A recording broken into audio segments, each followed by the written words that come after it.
Hey, good morning, guys. We wanted to do a video on some problems that we ran into or obstacles that we ran into this morning, going to pick up the first rider of the day that was going to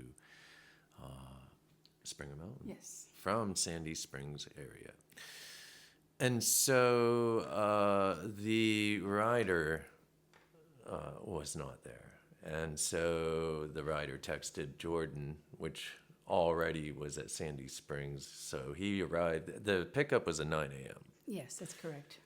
Jordan arrived there around 8:40ish, I believe, or 8:45, and he was communicating with the rider, and the rider ran into some issues, and so the rider told Jordan that he was not going to be able to make it and apologized. And so before Jordan took off, we decided to touch base with with the rider because he was a little bit squirrely in the first place in the texts and the emails. And I told Mary, I said, this person's a little bit squirrely, so we have to watch what they're doing and make sure that everything's super organized with this person, or it's not gonna go smoothly. And so luckily we don't have a bunch of shuttles lined up for today, and Jordan was able to sit there. But what happened is we called the rider, found out that the rider was trying to sell their vehicle at a car lot,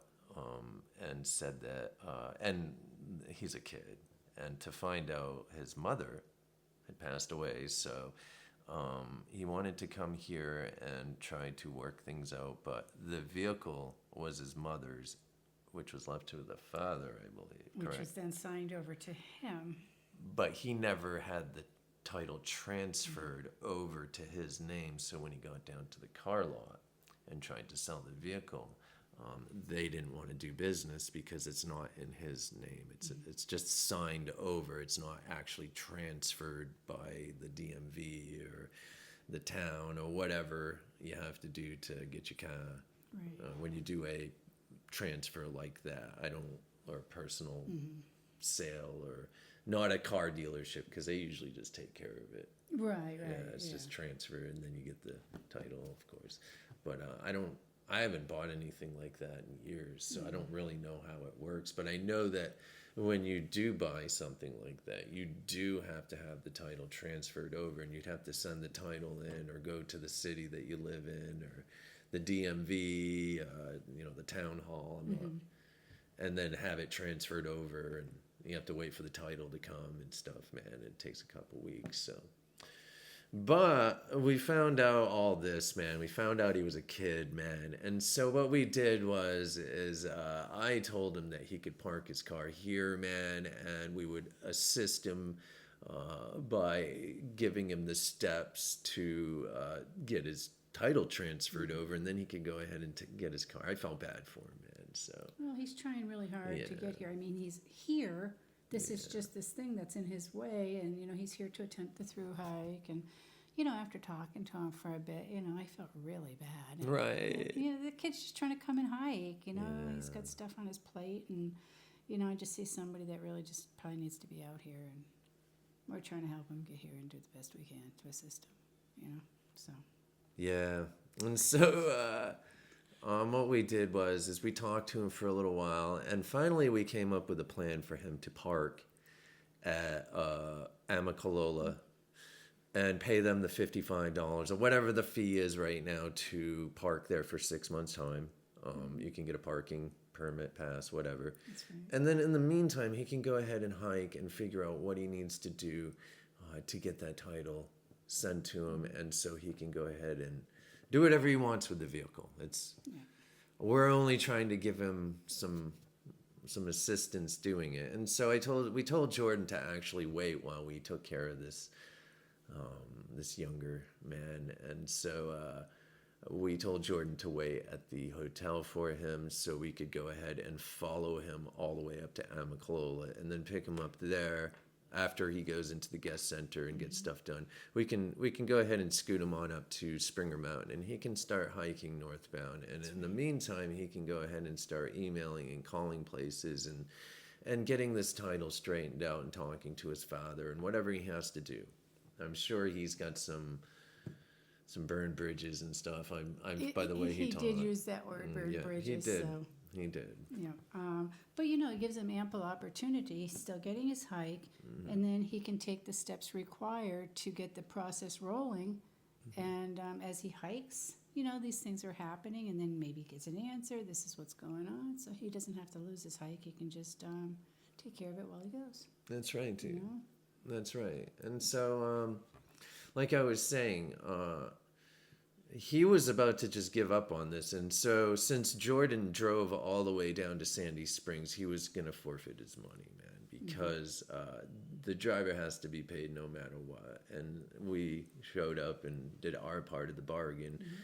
And we did not just want to leave the guy, man. So we made sure to call the hiker and find out what exactly was going on. Like I said in the beginning, I knew this dude was squirrely anyways by his emails and text messages. So I did not know how he was coming in, though. That was another thing. And so when I thought he may have been flying in or something, I didn't realize that he was driving the vehicle here to sell it. Probably CarMax is where I'm going to guess he is at.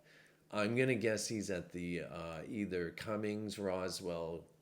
Remember those people?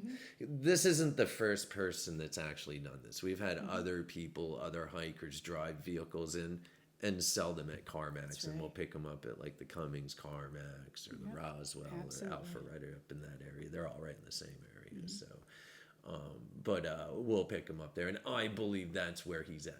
I didn't ask, but I'm just guessing that's at CarMax. And so he said they offered him $100 for the car, man. Yeah. So I'm not sure.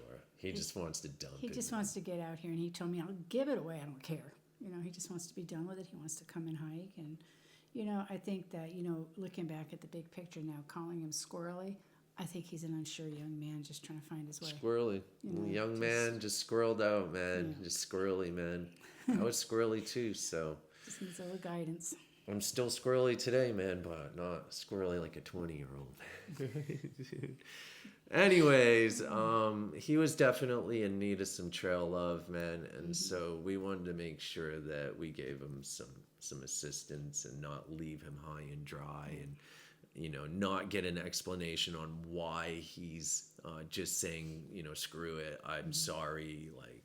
We don't accept that. It's like, what's going on, brother? And so not knowing where he came from, I was wondering if he was on, maybe got off at a different station or just like frustrated or whatever it was. And we wanted to make sure that we understood what was we knew what was going on. So we're not just like, oh, okay, whatever. See you later. That's not the way we work. We want to make sure that the hiker understands that we're not just going to leave you high and dry, man. We want to know what's going on and why.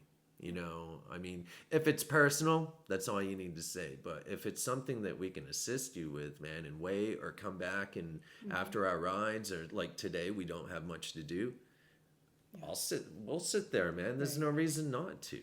You ask the questions, you get the information. That's right. And if it's salvageable, then you make it work, because this young man could have thrown away his whole hike. That's what. And so that is a phone call from Jordan, but we will get right.